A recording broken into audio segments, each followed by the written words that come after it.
you really, really have to like get disgusted to a point when you start looking back over your life and look at all the things you've been inconsistent with. It's a habit and it becomes who you are. So if you're not sick and tired of that, if you're mad you don't have a track record of doing something consistently, then you have to feel that. You really got to feel that burn. So I think you need to reflect and say, okay, why am I this way? I did a staff training yesterday and I had them write down a couple things that they are not good at or couple areas of their life where they struggle. And the exercise allowed them to not only pinpoint some things, because I think some things in your life need a label on it. Like we can't just be happy and positive and say everything is going well because it's a wrong affirmation. Mm-hmm. You're lying. Everything isn't amazing. Everything isn't okay. If you deal with anger, you have to say, I'm dealing with anger. Like I get angry sometimes, right? So I had them write down, this would be a dope exercise too. I don't know, you don't really do corporate gigs, but I had them write down 2 things that they struggle with. I had them put it in a hat, and then they had to pick a color, because I did it on the little color paper. They had to pick a color that they didn't write down, open it up, read someone else's problem, and then give a solution to that issue. I like it. Because there's a lot of people in the room that can help you with your problem, but we have to identify the problem. Mm-hmm. So I think that's the first step. You got to really be emotionally frustrated with your inability to be consistent. Emotionally frustrated with your inability to be consistent. I think too, that can kind of translate into being sick and tired of being sick and tired. For sure. Of your current circumstance regarding whatever that thing is, right? Usually when we're trying to be or when we need to be consistent at something, it's because we want a result that's different than a result that we've already got. Mm-hmm. So we had to be tired of not ranking on the podcast charts. So what do? We become more and more and more consistent, put out really dope content, and now we're ranked on the podcast charts. And now we don't want to be ranked where we are on the podcast charts. We want to rank a little higher. So you're more and more and more. Same thing like with weight or with building a business. You have to decide, you have to get mad, right? You got to get really mad. I used to do this training called MAD, and it's make a decision. And it's around, MAD is an acronym for make a decision. Like people get mad just to focus on a point that leaves you staying the same or worse, when really the better way to channel that anger is to get mad enough to make a decision that's going to change a thing about you. And the proof of the truth of the matter is there's nothing that you can accomplish great without consistency. Nope. The truth of the matter is the only thing that you can truly accomplish with the lack of consistency is staying the same. So you have to ask yourself and make a decision that I am so fed up with the results that I'm getting right now, or I'm so unsatisfied with where I am right now, that consistency is the only decision that I am going to commit to right now in order to start to see things change.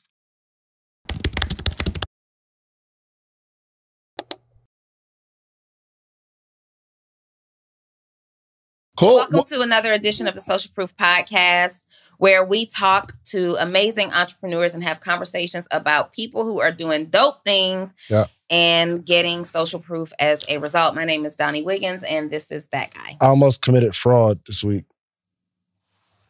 I almost committed fraud. Tell me about it. So my friend had this watch, right? Oh, gosh. And long story short, he said, well, you can expense the watch as marketing. You buy it from me, you can expense the watch as marketing. I'm like, all right, bet. Now, I'm thinking of like all the stuff that I got to pay.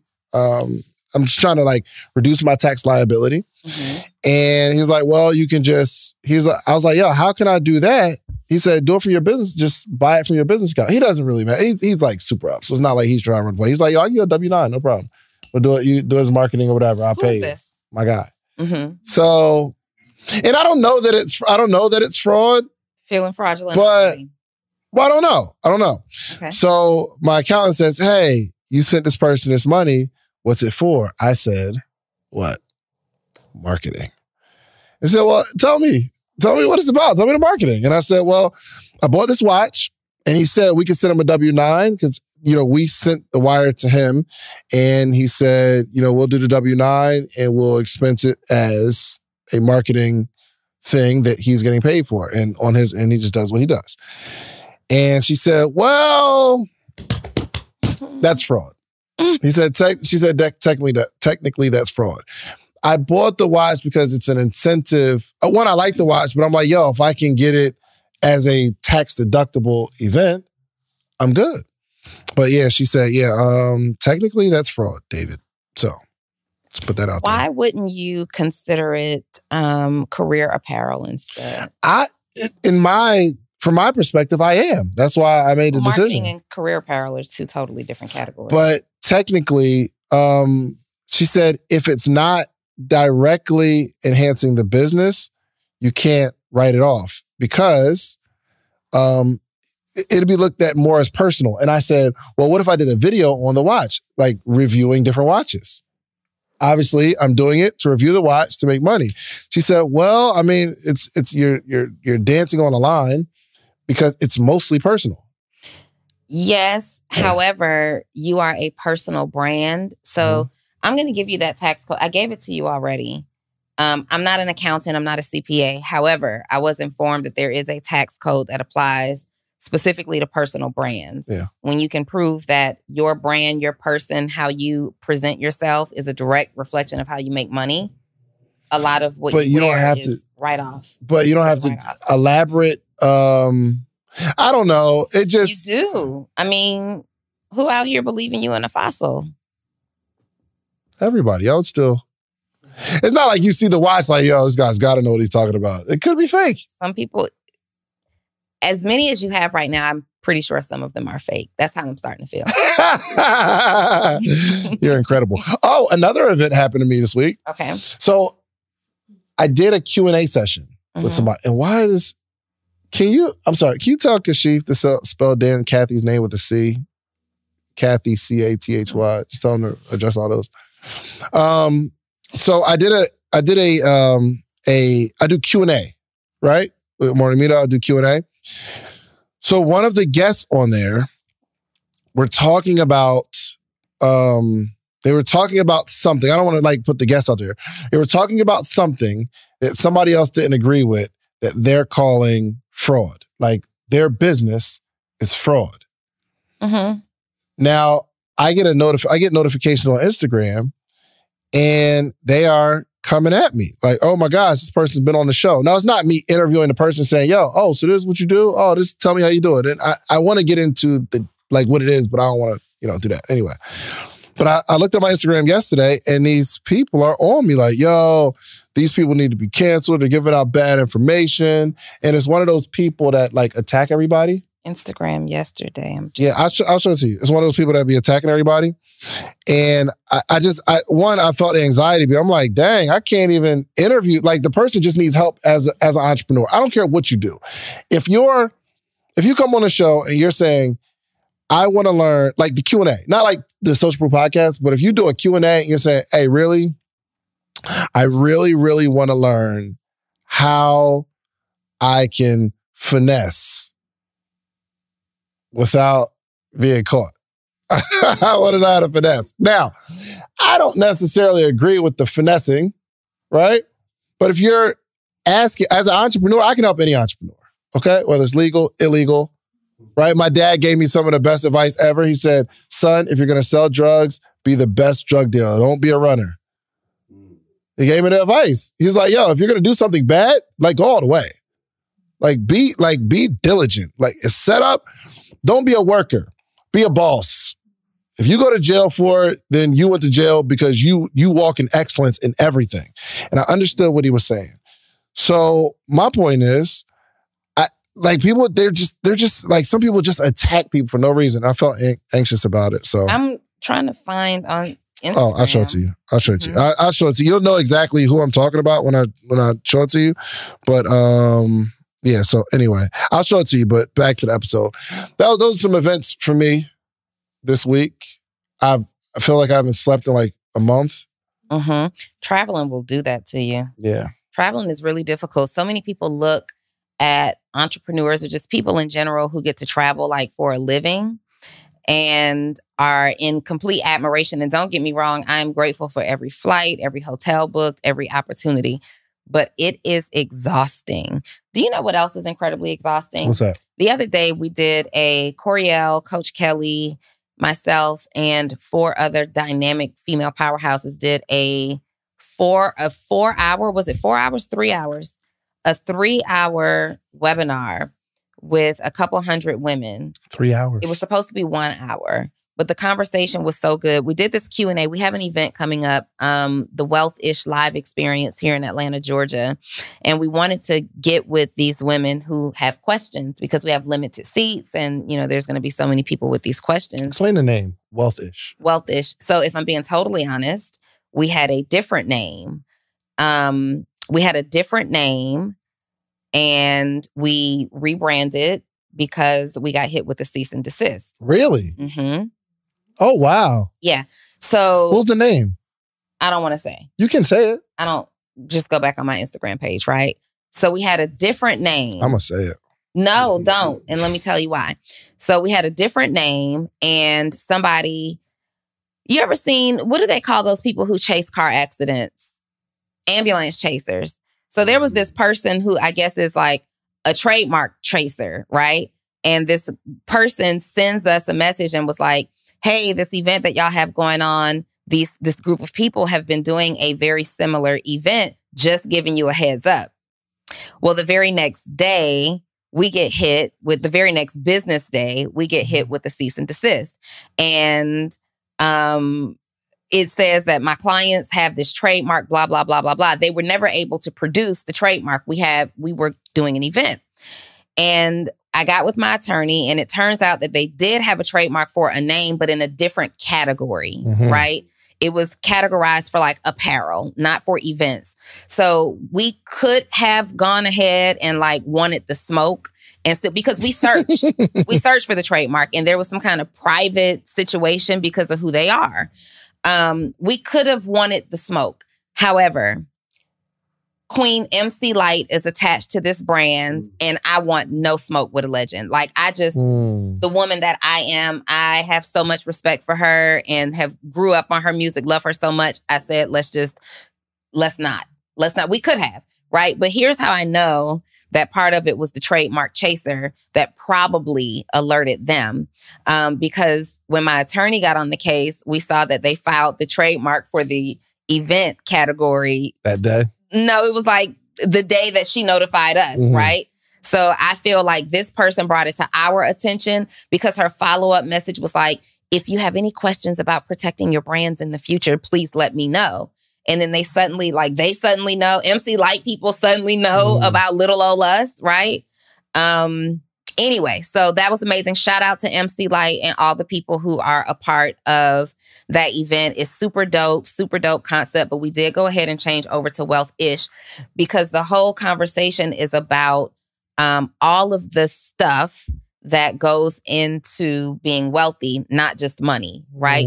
So we're having conversations about, obviously we're having conversations about abundance, but not just monetarily, abundance in all areas in your life. We want to help to pull out the leadership, the power in you. But right now we're in this very gray area of women who are bosses, leaders, being mistaken for having such masculine energy or, and really showing you how to refine your feminine energy, but also being assertive in that leader in the boss room that you want to be in. And then also just complete transformation, like wealthy transformations, wealthy habits. What are you doing to create wealth in your life? And there's so many conversations outside of money, but also money because we get into the bag too. So that's why we went with the Wealth-ish live experience in Atlanta. And that happens November 4th and 5th. It's going to be, it's super dope. I'll show you the flyer for it. What's the website? It's super dope. It is wealthish.co. Wealthish.co. And it's myself, Courtney Sanders, Anissa Gitna, Coriel, Coach Kelly J, Tasha McCrae, and Lakeisha Robichaud, like 7 super powerful women getting on one stage at the same time. And it was just an idea that me, Kelly, and Coriel had. We brought on 4 other collaborators and said, look, let's give these women what they deserve to have. So no men at all? No men. This is a women's only experience. So men can't get in? Men cannot get in as ticket holders. Okay. What if they identify as women? It's a good question. What if they identify as women? First of all, you're not about to try to get me canceled. Yes, I am. Yes, I am. Oh, yes, I am. Listen, I am, we'll let the legal team handle whatever the right answer is to that. Because, you know, I don't have any thoughts about it one way or the other, and we'll say that. Good. Okay. Yeah. Yo, but this is a very special episode. This is a very special episode. Why is it so special, David? 1, it's so special because 1, it's going to change someone's life. 2, someone's going to really, really gain something from it. Like, you should have a feeling after this episode. But 3, it is our 300th episode. 300. Y'all not gonna clap? 100. Okay. This is episode Trace Settle. 300. See. Man. Episode 300. You said before we got started that most people have never done anything 300 times. Facts. You sticking to that? Absolutely. Yeah. Think about it. I mean, think of something you've been doing. For 1, most people aren't going to do anything for 3 or 4 years, period. You're going to switch, change it. Like, we haven't changed anything other than the aesthetics. Mm-hmm. Mm-hmm. We have the same conversation. We didn't, like, people are talking about mental health. We didn't go, like, heavy into mental health. We have a particular audience that we talk to consistently for 3 or 4 years. And I remember when I started my job at the Cheesecake Factory, I was an entrepreneur. So I had prepaid legal services. I was a rep there. I was selling clear. I was doing all kind of stuff. Mm-hmm. And I had to make a decision that I'm not going to be chasing money. I'm just going to build something solid, right? So for 1, when I worked there, when I first got the job, I realized that I never did anything past 10 months. Like, all of my jobs, 10 months. So Olive Garden, I was there for 10 months. I was working a security job for like 6 months. I worked at Applebee's for like 2 months. I worked at, did I say Circuit City? I think Circuit City like a few months or whatever. I never kept a job past 10 months. Interesting enough, at that point, I never had a relationship longer than 10 months. There was something about this 10-month thing. Like, I just couldn't be consistent. I can't start a business and be in it past 10 months without doing something else.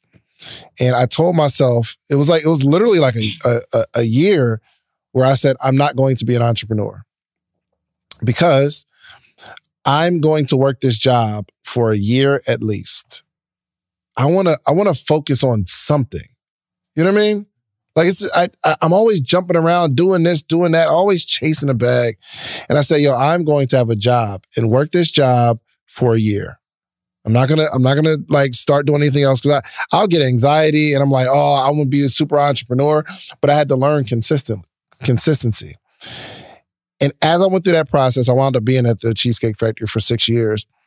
The last 2.5 years of that 6-year, 10-year, I was able to start this clothing brand, Sleep is for Suckers. And it was just like, I was just so focused on this one thing. Good days, bad days, ups, downs. I'm still here. And that was the thing that really allowed me to leave my job and sustain some growth. So I just learned that that's why on that wall, it says consistency is the only cheat code. Consistency is the only thing that actually saved my life in every aspect, every area. Consistency. So I am here pulling up. I wanted to figure out, because David started the Social Proof podcast before me. And I was trying to see, of these 300 episodes, how many I've actually been a part of. I came in on episode 57. Was that the interview or joint? That was the interview, but the very next one. Yeah. So 58. 58? Mm-hmm. Dang, we recorded your episode right after the interview that we did? Mm-hmm. Came back that same week. 58. Mm-hmm. I don't know why I thought you came in like 100. Okay. 58. So that is about 242 episodes. If we cut that in half, about 126. Probably about 120, because we had some weeks where we didn't record. We either didn't record or we had extra episodes on like that Saturday or something like that. So about 120. We've done this 120 times. How many people can say they've done anything 120 times? Most podcasters won't get past episode 6. Yeah. Ooh. For sure. That's a stack. Study show. Study show. For clarity, it's the studies in the mall that show. No, I did read that like the large majority of like the average podcast won't get past episode 6. All right, listen, every single week, every episode, you hear me talking about themorningmeetup.com. It's the community. Let me show you what's happening here. Every single morning, Monday through Friday, there's 400 plus people on a Zoom call, right? We're learning, we're talking, we're growing together, and this is you. There's all these people here. It's all these people in the morning meetup. Hundreds of people reading books, growing. We get together quarterly. It's amazing. And for some reason, you just keep looking at, just go to themorningmeetup.com and get in the circle. And then you'll be like way happier. Just themorningmeetup.com. Let's get back to the episode. I have so much. I just searched myself on YouTube, and I have so much content out here that other people have created of me. And one thing that this says is, so I don't build my own YouTube channel, right? But I'm looking at all these people who are just out here getting views off of something that I have executed on. Let me see. And this is another, I just refreshed it. It just changed to something else. This is a note to say, maximize on your own gifts and talents. Maximize on your own skill set. When you are out here doing things. You look crazy in this video. That is, look at you. Where are you getting glasses from? Look at them. Look at that. I was cute in that video. Okay? Was she? I was cute. He's talking about the glasses on. He thought you laughed like that. For? Like, that was really weird. You look crazy. That looked amazing. No, maximize on your own gifts and talents, because somebody else will. Somebody else will have to. Like, you will have to allow somebody else to maximize your gifts and talents if you don't yourself. And what do I mean by that? I mean, like, even from an employment perspective, there's so many people who are so talented and gifted at doing a thing, right? But because you aren't cashing in on your own gifts and talents, your employer currently is. I am not building my own personal YouTube channel, which is about to change immediately as I'm scrolling in and I see, oh, David's refreshed again. I see these people who have videos and clips up of me that I don't have on my own YouTube channel, and they're probably monetizing this and all kinds of stuff. Focus on and hone in on your skills and your talents. Have you ever Googled yourself to see what comes up? Yeah. So in YouTube, I'm just looking at, because YouTube is one of the top search engines now. Come on, Mega Fest. Here is what my top searched things are on YouTube. Donni Wiggins, I Am the Shift, which is an audio, affirmations audio that I have. Donni Wiggins podcast. Donni Wiggins husband. Donni Wiggins. Trying to find it. Donni Wiggins Instagram. Donni Wiggins boyfriend. Donni Wiggins real name. Donni Wiggins on Lipstick Alley. Let me find out y'all got me on Lipstick Alley. What is Lipstick Alley? Lipstick Alley is a salacious blog where people convene. Y'all never went to Lipstick Alley? Lipstick Alley is a salacious blog where people convene to talk crap about people that they know. Like, oh yeah, girl, I know her. She used to deal with such and such and such. Look at her doing this, or look at him. And they go in and they screenshot your old stuff that you used to say, or they'll post you with all these guys and try to piece your life together. But it's not for positive purposes. Lipstick Alley used to be the place where back in the day, you would go and search like somebody that you were dating to make sure word on the street wasn't that he was married or something. So people are always talking trash. But it's interesting that Lipstick Alley is 1, 2, 3, 4, 5, 6, 7, 8, 9, 10, 11, 12. It's the 12th thing that people are searching for Donni Wiggins on. So after this episode, I'm gonna definitely see what the conversation is about me on Lipstick Alley. Shout out to Lipstick Alley. Everybody got to get their money. You know, as an entrepreneur, I think we're looking for customers, but it's actually I think the focus needs to be not how do you find customers, but how do you make it easy to be found. So some of us, we couldn't find you even if we were looking for you. Right? So if I type your name or your business into any search engine, am I going to find anything about you?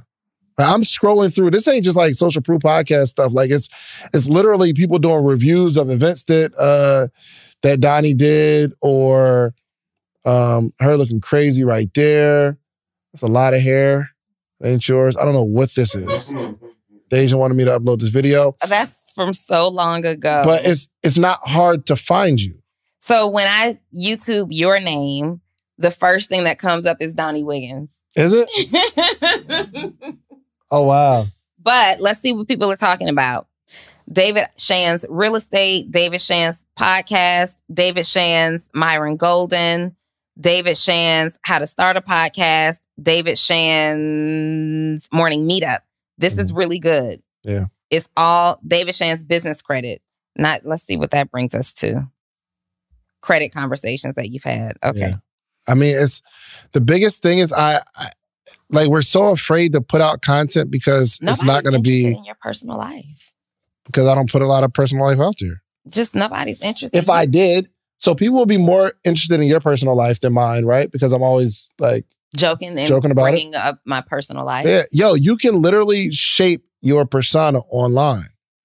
Like, what do you want people to know about you, right? So you make beats, right? You produce.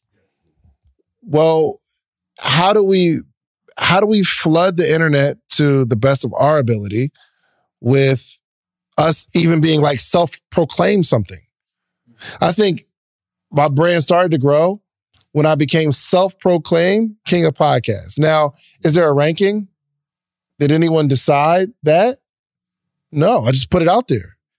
But the activity supports the name.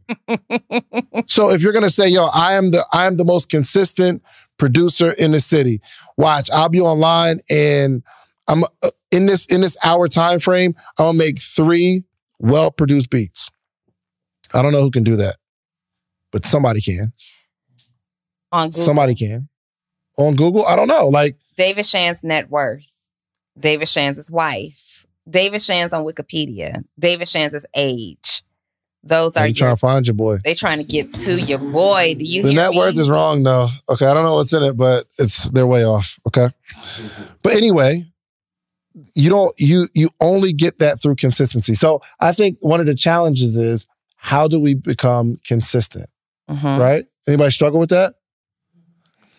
I think if we're gonna start with one point is you really, really have to like get disgusted to a point when you start looking back over your life and look at all the things you've been inconsistent with.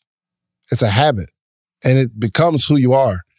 So if you're not sick and tired of that, if you're mad you don't have a track record of doing something consistently, then you have to feel that. You really got to feel that burn. So I think you need to reflect and say, okay, why am I this way? I did a staff training yesterday and I had them write down a couple things that they are not good at or couple areas of their life where they struggle.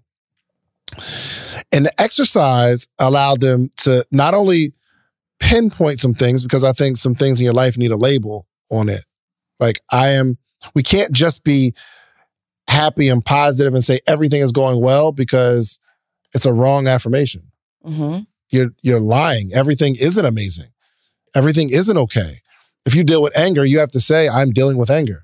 Like I get angry sometimes, right? So I had them write down, this would be a dope exercise too. I don't know, you don't really do corporate gigs, but I had them write down 2 things that they struggle with. I had them put it in a hat and then they had to pick a color because I did it on the little color paper. They had to pick a color that they didn't write down, open it up, read someone else's problem, and then give a solution to that issue. I like it. Because there's a lot of people in the room that can help you with your problem, but we have to identify the problem. So I think that's the first step. You got to really be emotionally frustrated with your inability to be consistent.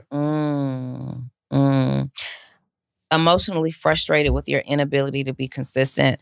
I think, too, that can kind of translate into being sick and tired of being sick and tired. For sure. Of your current circumstance regarding whatever that thing is, right? Usually when we're trying to be or when we need to be consistent at something, it's because we want a result that's different than a result that we've already got.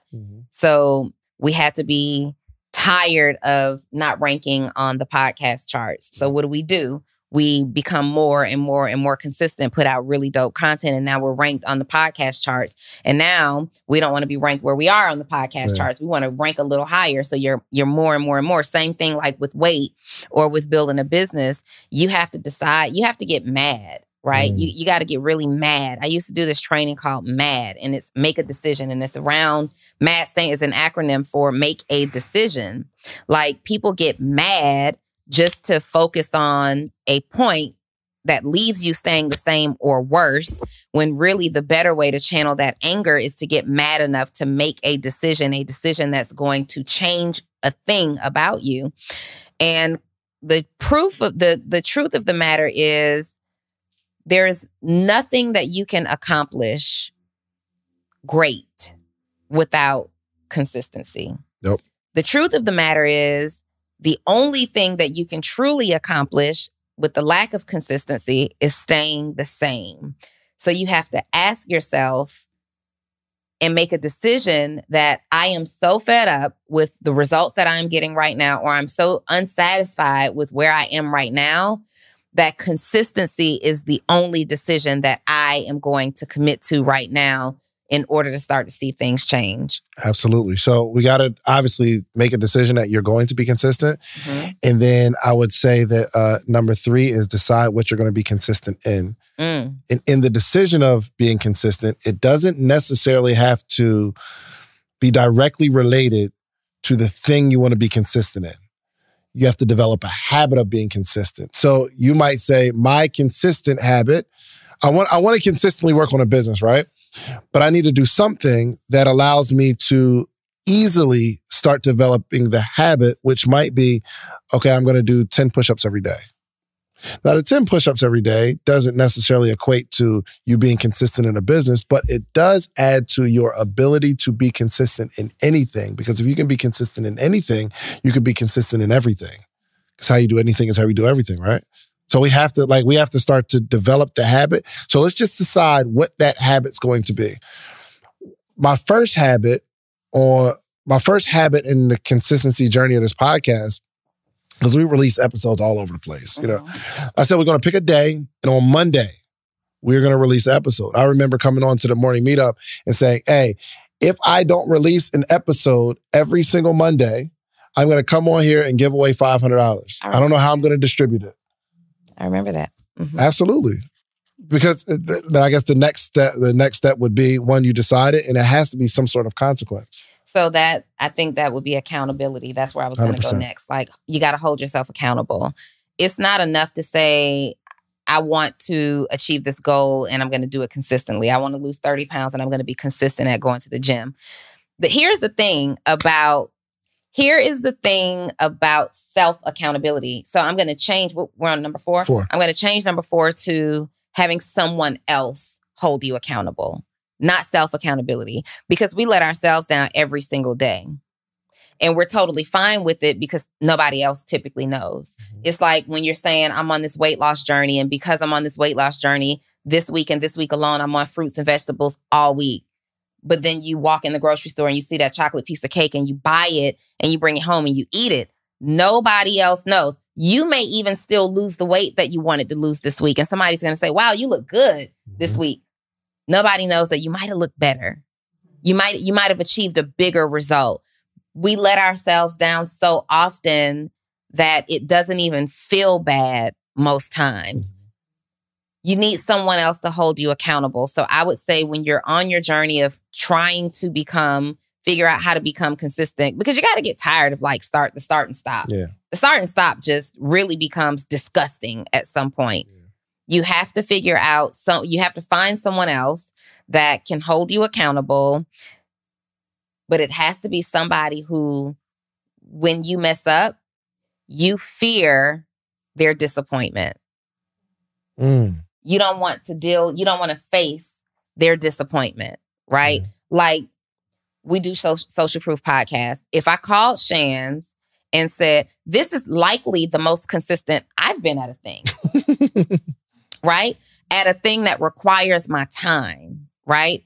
Not building my business, I'm external to my business. This is likely the most consistent I've been. If I called David and said, oh, I can't record this week, I don't want to see his face when I say, I can't record this month.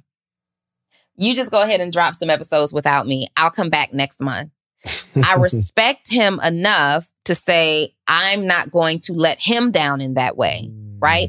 I could let myself down. And I'm thinking about people I know who have podcasts that hadn't dropped an episode in 3 weeks, 3 months. And then you plug into you hit them up and say, hey, you still doing your podcast? Oh yeah, I'm just taking a break right now. Who in here has just taken a break from something that you really should have been doing? Oh yeah, I'm just on a break right now. Nobody is holding you accountable. There is no consequence for it. So accountability and consequences probably go hand in hand. Yeah, I was talking to Tulo Ness, and they had the clothing brand, and I went to their office. He said, and I was like, yo, do you ever do any coaching? I'm always thinking like online and stuff like that because they're just like the physical product. They do really, really well. But I was like, yo, do you ever do any coaching or mentoring? He said, yeah, kids come here, like people that are young, they want to start a business, or, they just got this idea and they admire us and they rock with us, they support us. I tell them to come to the office. And he said, yo, I give them the game. I'll spend an hour with them, give them the game. He said, I'll let them use my designer too. Like, because he's like, my designer's quick. Like, you get my idea, he gonna boop, boop, boop, boop. He gonna come up with something fire. He said, yo, I give people the whole game. He said, I'll give them my manufacturers overseas. He said, I give it all to them, but they're not gonna do it. He said, when they walk out, I tell them, all right, I helped you out. I feel good about helping you out, but I already know you're not gonna do half of the stuff I just told you. That's crazy. He's like, yo, he said, and he wasn't even like trying to be cool. He said, yo, I just know people. They're not going to do it. I can give them everything I got. They're just not going to do it because human beings aren't consistent. You know what's so funny is, I enjoy reading the podcast comments. And as I am thinking about this, I am thinking about 3 particular names that I see pop up in the comments all the time. Like, you kind of start to develop a relationship. I reply back to them. But they're often saying like, oh man, this episode gave me exactly what I needed to do X, Y, and Z. Oh man, after this episode, I'm ready to get up. And I'm thinking we're 300 episodes in right now. 300 episodes in right now. You're consistently consuming information and consistently doing nothing with it. So it brings me to number 5. Hold on, say that again. You're consistently consuming information, but consistently doing nothing with it. Yeah. Golly. That brings me to number 5, making sure that you're being consistent at doing the right thing. Not just choosing a thing to be consistent at, but the activity has to be right. It serves no purpose for a person to stay in school for 50 years, yet never having acted on any of the education that they learned. That's what you're doing when you're watching 300 episodes of the Social Proof podcast. I'm talking to you. You're on your 300th episode. And since episode 25, you've been saying, I'm going to start the business. I am going to figure out a way to get off of my job. I am going to partner with I'm going to put my idea out there, and you still hadn't done it yet. I got to ask you why. Like right now, I am talking to you. In the comments, they'd be like, Donni, if you were going to be talking to me, you might as well just say it. So I'm saying it. I am saying it right now. I am talking to you. Why are you consistent? Why are you committed to consistently focusing on the wrong thing? Or focusing on the right thing, but never applying or executing what you're focused on? Like, why is this something that you feel good about? I can't feel good about reading 10 books, yet applying nothing from it to any area of my life. It just doesn't make sense to me. So why does that make sense to people? What are you here for? Like, what are you here for? What are you here for? The entertainment? Are you waiting for David and I to clown each other? There are people who are less talented, less skilled, less knowledgeable than you, but the one thing that they have on you is consistency. For sure. And you like people can rely on you. I really look at the relationship that we have with our audience as like they're waiting for something and I don't want to let them down. Yeah. Like in my head, there are people that are waiting and it's a part of their routine and they're on this journey of success. And if we do not release an episode, we might be the cause of them going back to their old life of inconsistency because we've created something that allows them to be consistent. Okay, on Thursday, I watch it and then I'll take one or two things and I'll add it to my life or whatever it's going to be, right? Mm-hmm. But I think you have to have some sort of, like, you have to care. Listen, if I was going to teach you how to make $1 million, would you give me 10,000?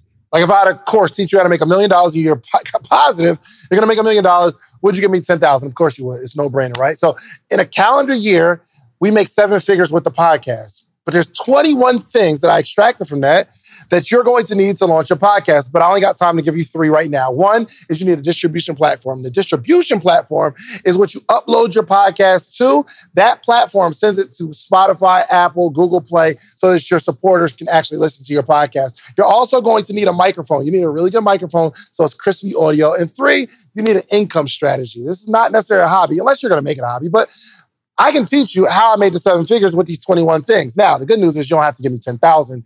My ebook is only $37, okay? So listen, go to podcastebook.com and get the 21 things that you need. And I can explain it in detail, all the things that you need, okay? Podcastebook.com. Let's get to the episode. Yeah, I think our audience is our accountability. 100%. Yeah, because 100%. Nobody would know, right? If David and I put things out all the time, big ideas out all the time, and we have nobody holding us accountable. Nope. That's why we don't get it done. We don't get anything done. And I think there's not a big enough pain point attached to it. Oh, for sure. I think, we're always coming up with these great ideas. How can we make more money? And, how can we impact more people? But then we look at the fact that we just hit 1 million downloads in a month on the podcast. So yes. Absolutely. So, we're impacting people. Do we really have to add on a new thing? You know what I mean? Or we'll talk about making more money and we're making money. So it's not a painful enough problem for us to act on it right away. Yeah. So that's also part of it. So take this note that we are not consistent people. We're consistent in a few things. Mm-hmm. So you have to prioritize what you're going to be consistent in. Yeah. We're not consistent in everything. Yeah. I can't just say I'm the most consistent person. Right. Donnie's the most consistent person. Right. But there are few things in our lives that we've prioritized to be consistent. Are we on number 5? Not yet. I'm just rambling. Oh, but no, that leads us to number 5. Break your big picture down into smaller chunks.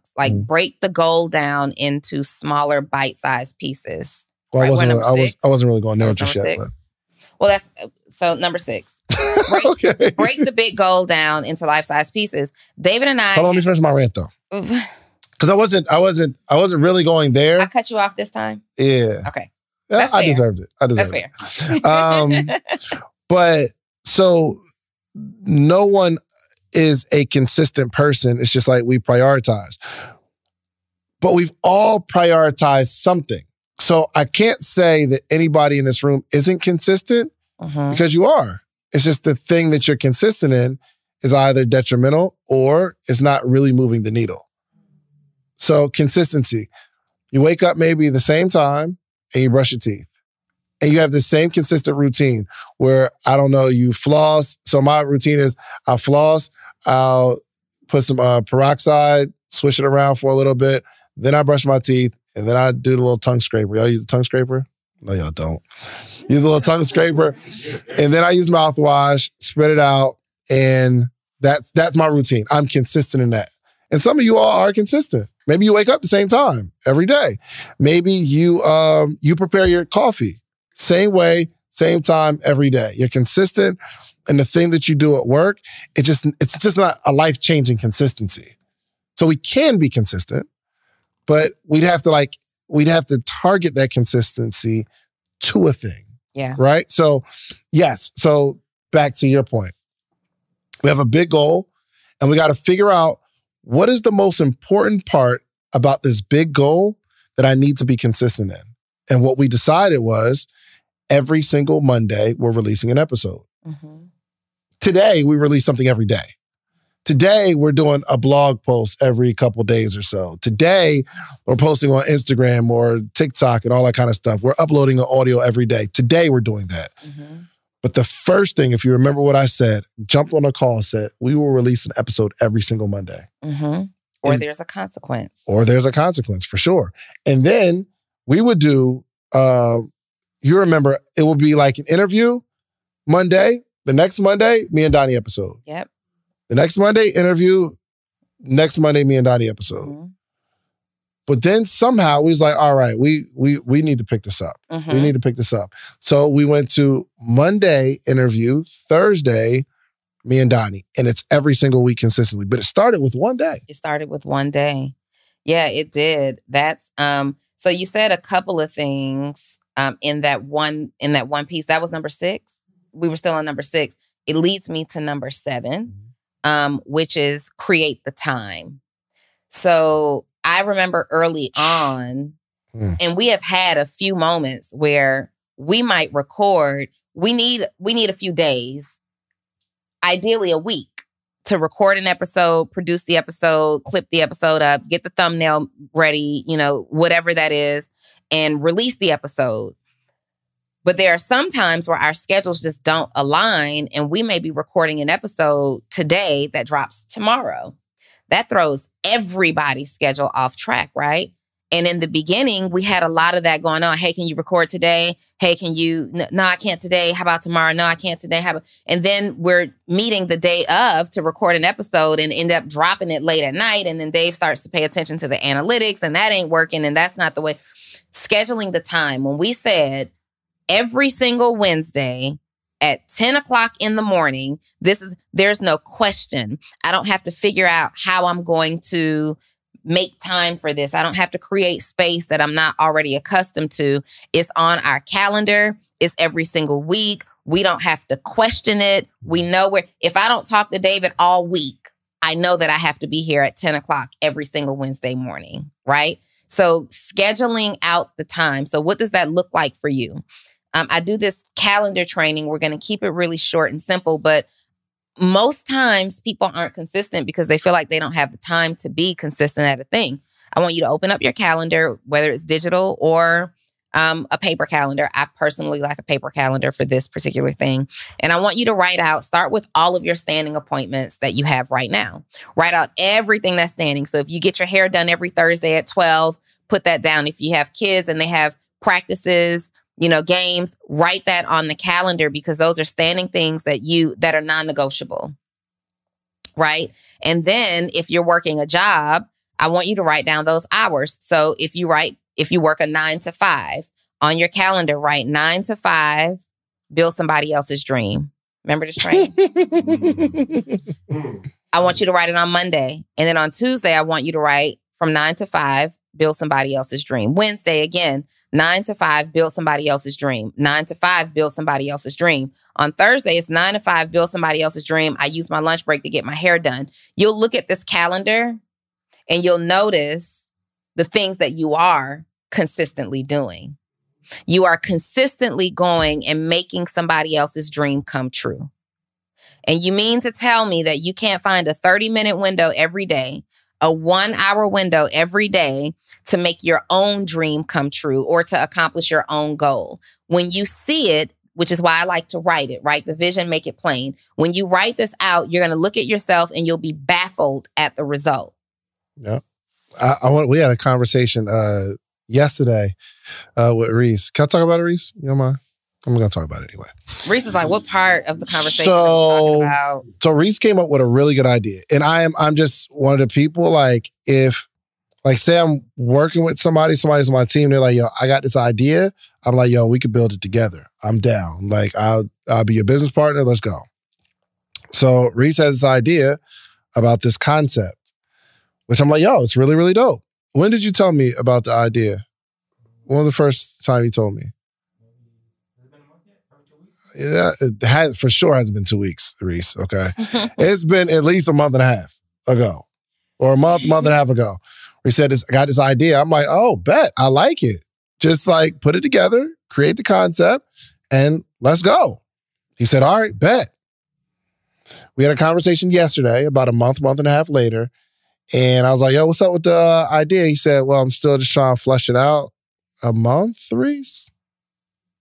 No, I'm like, and I'm telling him, bro, I'm not pressing you on it. It's not like I need this concept. I'm saying you do. Because all you have to do is come up with a concept and we'll put it together and I'll promote it and you'll make money for the rest of your life every day. Because I promote it, we'll put it in, and all you gotta do is say, yo, let's put it in the episode, make sure you talk about it, put the product here. Yeah. I'm like, yo, I'm your workhorse now. But I can't force you to be consistent. I can't force you to, he was like, yo, I'm just trying to come up with a concept. And this is a good like growth process. And I was like, yo, you don't have to come up with the whole idea of the product. It's going to take you to get a bunch of people together and say, yo, this is the concept. This is the idea.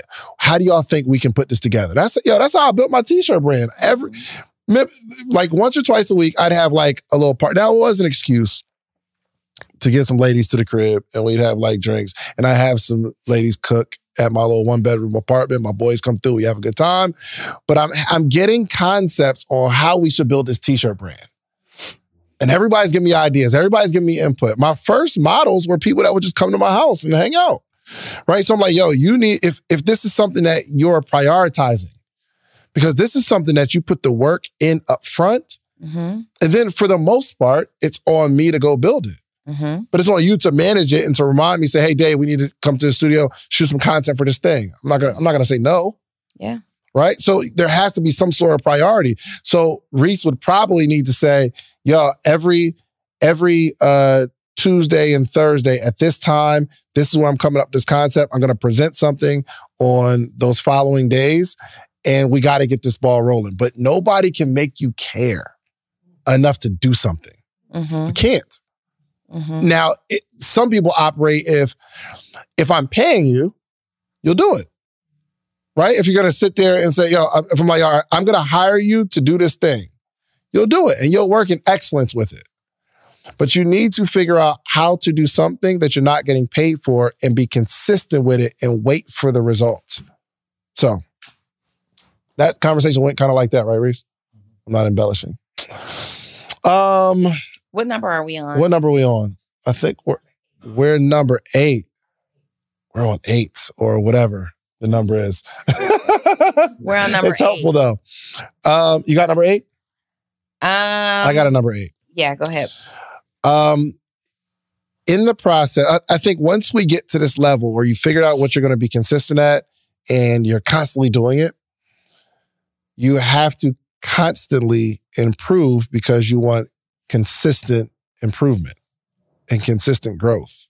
So let's just say we're making our bed. If it was up to me, it takes me forever to make my bed. And it doesn't really look good. So you got the little under sheet thing with the little corners that tuck under the bed. And you got another sheet. And I don't know if that sheet goes all the way to the top or you do it and then fold it back and then like just tuck it and fold it and all that kind of stuff. And then you just wipe it over and it still looks crazy. But if my consistency was going to be making my bed every day, one, I just got to make it every day. It's not hard. But eventually you'll get into this routine where you're making the bed. But can I get faster? If it takes 3 minutes, can I do it in 2.5? Am I going to start to like time myself? Yo, it used to take me 3 minutes to do it. Now I'm doing it in 2. And I'm excited about the fact that I'm consistently improving on the thing that I'm being consistent at. And can we get it to look better?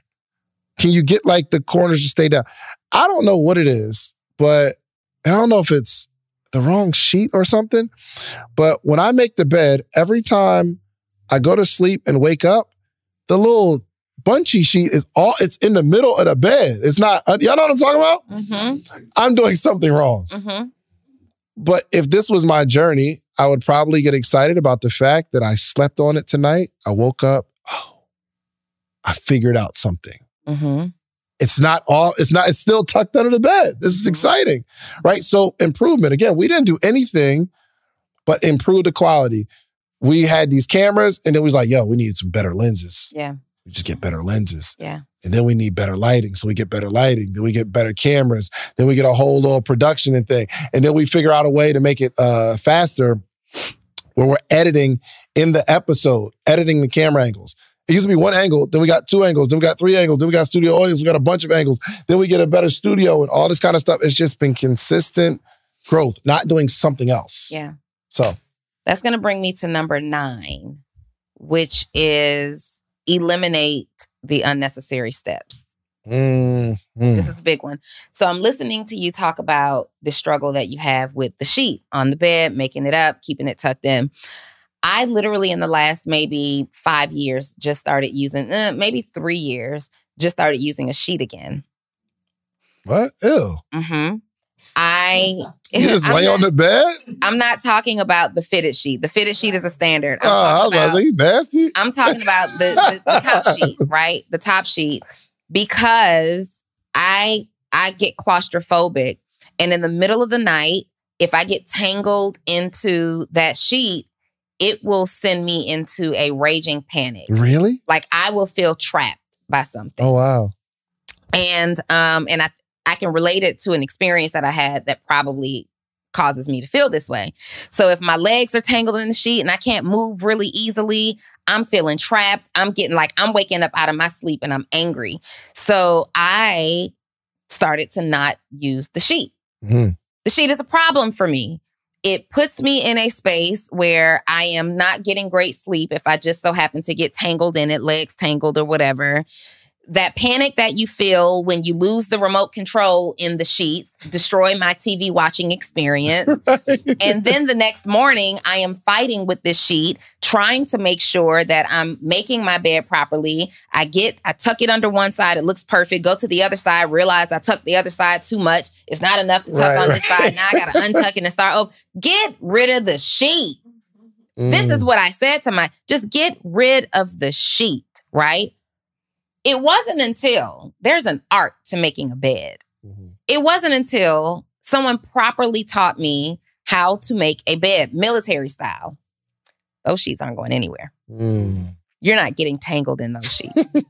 I eliminated a step that created major anxiety for me. With the Social Proof podcast, we don't edit the episodes per se. We pull clips, we edit in ads, but we're not going back to figure out what did we say in the episode that needs to be removed? What was that one? You come on the Social Proof podcast, whatever you say is making it to the YouTube. Mm-hmm. Oh, for sure. It's making it to all podcast platforms. It's an unnecessary step that would delay the release process of putting it up. Now we got to hire somebody to go in and listen to every single episode, decide what is politically correct or not, edit that out, clip it, make sure we put it back together so it doesn't look at it. It's an unnecessary step. So then I ask you, in your journey and your process, what are the unnecessary steps that you can eliminate? Every single thing that you're doing doesn't necessarily have to be done, right? So I have a client, shout out to Court in the Kitchen. Y'all know what Rotel dip is? Rotel dip. The Mexican, bro. Calm down. The Mexican cheese dip that usually has like some ground sausage, ground beef, cheese, tomatoes. It's just a cheese dip. It's like a nacho dip, but has all the extra stuff. So my client Court made this Rotel dip and posted it on Instagram. And I'm trying to see where he's going with it. I'm always talking to him about how he puts his recipes out. We go back and forth because I believe I can cook too. So he's got this aluminum pan. I make a mean Rotel dip. So when I see the video says dip, I'm like, how you making a Rotel dip in an aluminum pan, right? He's got this aluminum pan. He puts his cheese in. He puts his cooked ground beef in. He puts his tomatoes and his jalapenos and everything goes in this dip. He sticks the pan in the oven. Everything browns, does what it does. It comes out. He mixes it together. I'm like, wow. That really did come out in its Rotel dip and it looks amazing. Why am I blown away by this? I only make Rotel dip maybe twice a year because I make Rotel dip in a crock pot. It takes a few hours to make, and the crock pot is hell to clean at the end of the process. The cheese is stuck. Everybody's dipping in and out of it. There's broken chips off. The cleaning process makes me say it's not worth my time to cook this more than twice a week, usually at like Super Bowl time or Thanksgiving when a group of people are being gathered together. He eliminated the cleaning process, which blew so many people's minds. Wow. You've got this disposable aluminum pan. You put all your sloppy ingredients together in it. You enjoy it. You throw the pan away. Poof, be gone. Dang. Eliminate the unnecessary steps. Man, yo, it's so amazing how consistency creates a system. You know what I mean? He probably was making it mad times and like said, I used to make it. I commented and I said, oh my God, like I usually use a crock pot. I didn't know where we were going with this aluminum pan. How do you make Rotel dip in aluminum pan? And he's got his beef on this side, his cheese on that side, his jalapenos on that side, whatever on the tomatoes on this side. And I'm like, yo, you're my client. We can't be putting stuff out here like this. So I'm watching it like, where are we going with it? And at the end, I'm like, yo, this is just genius. And he commented back and responded and said, I used to do it in a crock pot too. I grew up on it in a crock pot. What do we hate doing after we've cleaned and eaten our food? We hate cleaning up the dishes that we use. And he just made it so much easier. I'm going to make some Rotel dip this week. Can you make it with ground turkey? If you want some. Yes, I want some. Yeah. So maybe we just got 9. Yeah, we got 9, but I'm going to wrap it up with this, if this is okay.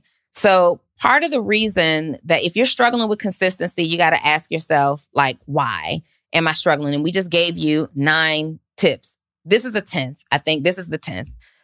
If you are struggling with consistency, it is likely because you are so focused on the outcome that the journey looks undesirable to you. The process looks undesirable. You want to lose the 100 pounds, but those 5 a.m.s at the gym, those 2-a-days, the working out with the trainer, the watching what you eat, that part is too undesirable for you.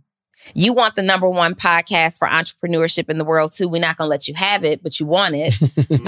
But setting up your equipment is too much for you. Paying somebody to help you put it together and produce it is too much for you. Getting dressed on a regular basis is too much for you. You want the result, and you're so focused on the beauty of what the outcome looks like that it doesn't seem worth it. Those pieces in the middle from here, where you are to where you want to be, it just doesn't seem worth it. But it's worth it. It's absolutely worth it. So if you're struggling, the better thing to do is to decide what you want the outcome to be, but focus on the process. 100%. 100%. Man, I in my first book, I wrote I painted a picture like that we are on this journey to reach success, like this pot of gold. But it doesn't really work like that because the pot of gold at the end of the rainbow is empty. The key is on this journey, you're picking up bits of gold. So by the time you get to this empty pot, by the end of the rainbow, you're dumping it all in. Now you have this pot of gold, right? It's not just there full waiting for you, right? You have to pick up these little gems along the way. And the consistency of like walking, you'll start to pick up little, if you make your bed every single day, eventually you'll pick up these little, oh, I could just tuck it that way. Yeah. If you're making the ratatouille, the Rotel dip? Rotel, you make it every day. So Donni, she was making it twice a year. Yeah. So of course, she has her system. But if she makes it every day, eventually, she would have came up with a process where she doesn't have to wash this pot. She would have came up with a process to do it a little faster, just like getting it done. So you got to be comfortable picking up gold nuggets along the way. Yeah. And that needs to be the reward. Yeah. The reward should be the consistency. You should celebrate. Take yourself out to eat because you did the thing consistently 20 days a year or 20 days straight, right? In factories, they have their every day counting how many days they went without an accident. Every day. there's a reward. Every day. And once that number gets too big, everybody gets excited. And everybody's helping their brother or sister, their coworker to say, yo, no, you got to do it this way. We don't want to mess up that number. Yeah. So they're excited about the number. Yeah. But you also have to be so committed to being consistent that even if there's no reward, you're still going to do it, right? 100%. You're still going to do it. So we hit 1 million views, 1 million downloads in a 30-day period of time. And last week I looked at Shands and said, nobody celebrated us for that. Nobody said, hey, let me throw you guys a party. 1 million downloads in the world where there's tens of thousands of podcasts, 1 million downloads is a really big deal. Every single year, David and I forget to celebrate our podcast anniversary. Every single year. We are so focused on the process that we recognize, and each time so far, we have recognized, oh, wow, our anniversary passed. It's usually like days or a week later that I'm like, the anniversary has passed. And I'm like, oh, man, we forgot to celebrate it again. We'll do it next year. We have still not celebrated this business partnership that has changed both of our lives, but we keep showing up. We don't not show up because it's like, we're not celebrating the anniversary of our partnership and the business that we do together. Nobody celebrated. Nobody said, let me take you guys to dinner. Nobody brought us a balloon. Y'all didn't come in here with flowers congratulating us on the journey, on the result. But we're still here. We're still showing up and we still love this part of the journey because next is 2 million views. We still have work to do. And here's the thing. If you're not being celebrated for what your results are giving or producing, and you feel like you're being consistent, get a bigger result. At some point, somebody's going to celebrate it. You can also always just celebrate yourself. Man, we were supposed to do a grand opening for the studio. This month, October 1st, marks 10 years since I quit my job. Thank you. And I meant to celebrate it. But you're so in the process. Meant to celebrate. You forget. And the celebration becomes less important because eventually you're looking at something else that you want to celebrate. Yeah. Right? Like you're so busy. I think we all plan for the big celebration. And I think maybe the big thing is small to us because every day we're celebrating these small wins. So the 10 years is no more important than the 1 million downloads. The 1 million downloads is more important than the fact that we got this space open. No more important than the fact that we got 300 episodes. No more important that we can look at how many Thursdays we've dropped an episode. That kind of stuff is there's always some sort of, as you're working, there's always some sort of thing to be celebrated. Yeah. But we're not stuck in celebration mode. Yeah. We celebrate every day. Some days we'll just get together. Yo, you want to go to lunch? Let's go. Go to lunch. It don't got to be a special day. Yeah. We just work. We just do it. And that we were in our friend group chat yesterday and somebody dropped off. I think it was EJ who said, I love you guys. I miss y'all. I want to see you soon. And it's a reminder, right? Like we've built this new group friendship. We're enjoying ourselves. We're having a good time. Everybody in that group is successful in their own right. We got stuff going on. We got stuff to do. EJ just dropped a movie, a highly produced movie.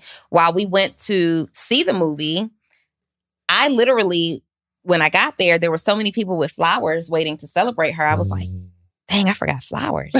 Like I am here for the result. But I didn't forget to celebrate you. I forgot to celebrate you in the process, right? Yep. Meaning the flowers or the gesture things that people do. But you know what happened? The next day, EJ called me and said, hey, sis, I just wanted to say thank you for being there. Your presence meant everything to me. Oh, right? She called everybody then. She called everybody. Yeah. But I felt special. What kind of class dang, she called me. Now, what kind of class act, though, is that? That is a nugget. 100%. Like, it took years for them to put this movie together. They financed this movie themselves. I'm here. It's the biggest night of my career. And you didn't bring me flowers. We could have been stuck on that. She could have been stuck on that. But I was there in support. David was there in support. And the next day, to thank her customer, her audience. She called every single person personally connected to her to say thank you for being there. Shouts out to Ernestine. Shouts out to Ernestine. We got a meeting in about 30 minutes. We do. So, we do. Yeah. So, yeah, man. Thank y'all so much for joining. This has been a really, really dope conversation. Please, please, please, please, please share this podcast with someone. Are you subscribed to the podcast on your podcast app on your phone? You sure? Are you? Let me see. Let me see. No, don't refer to her.